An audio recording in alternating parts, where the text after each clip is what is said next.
வேறெதையும் கேட்டிட தெரியாது. அன்பை கேட்கும் காதலுக்கு சந்தேகம் தாங்கிட முடியாது.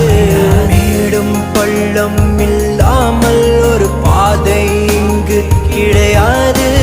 பிரிவும் துயரம் இல்லாமல் ஒரு காதலின் ஆழம் புரியாது. காதல் ஒரு ஆகாயம், அது என்றும் வீழ்வது இல்லையடி. கண்ணீர் ஒரு வெண்மேகம், வீழாமல் இருப்பதும் இல்லையடி. கடலுக்குள்ளே மீன் அழுதால் மீன் கண்ணீர் வெளியே தெரியாது.